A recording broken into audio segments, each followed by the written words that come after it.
warned you about your unity with our enemies, and your support of the continued bombing of our communities.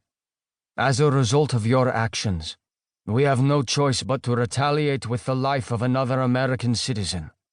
If you insist on holding a blade to the neck of our country, we must hold a blade to the neck of your people." The executioner slipped the knife from behind Christine and waved it near her neck. A soft gasp escaped her lips as the tip brushed against her skin. "And now I send my warning out to any country wishing to take the side of the American president and go to war against our people. This is what we will do to any who brings harm against us."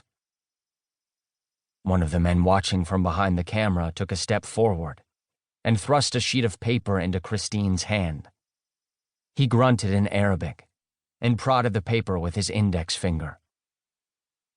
Christine gripped the sheet with both hands, her chipped and stained fingernails pressing through the paper and pinching her palms. Emotion beaten from her over the past month bubbled deep in her heart, like a spring discovered in the desert. A script would be her last words, fitting given her chosen profession. "My name is Christine Elizabeth Lewis," she said, staring more into the camera than at the print. "I am 31 years old and a reporter with NABC. I am guilty of crimes against the Islamic Alliance and of allegiance with the war criminal Jefferson Gray, the President of the United States. Mr. President, it is because of your actions against the people of the Islamic Alliance that I must pay for my crimes. To all those who would support you and your illegal activities against this people, I say this." Christine's voice trailed. Her eyes locked on the camera. The men behind the camera tensed at her unplanned pause. She released her grip on the paper, and it fluttered to the ground at her feet. "Mom, Dad," Christine said, "I love you. I'm sorry, I'm so sorry." Tears stung the corners of her mouth as she spoke. The executioner slapped her cheek. Christine shrieked, life returning to her abused spirit. She raised a hand on instinct to defend her cheek from a second blow.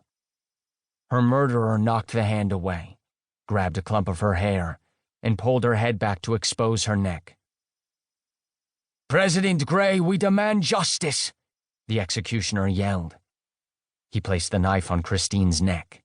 She closed her eyes and considered crying out to God. It had been too long. There wouldn't be a reply. A loud pop startled her. Then a swarm of bees buzzed in her ear. She opened her eyes. Her heart pounded against her chest as her adrenaline refused to wane. The knife gone, her executioner stood next to her, shaking his limbs as if trying to fling them from his body. A black disc with glowing tentacles of electricity clawed at his chest. Christine watched in horror, expecting his body to explode any second. It didn't explode. The black disc released its victim, and he slumped to the ground unconscious. Christine turned to find the armed soldiers behind the camera just as confused. But then she spotted him. One of the guards in the back of the room held a black alien-looking handgun. A faint wisp of smoke snaked its way out of the barrel. Along with Christine, the other men realized the presence of the intruder, and it took only seconds for chaos to erupt in the tiny room. Her mouth agape, Christine watched the gunman aim the pistol at the nearest soldier to his right and pull the trigger.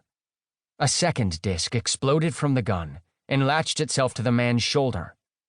He screamed in agony and fell to the ground, wrapped in the powerful embrace of an electric shock. Soldiers raised their automatic weapons. With the pistol in his hand, the gunman whipped one of the militants, stunning him. In a blur of movement, the attacker shoved two men together.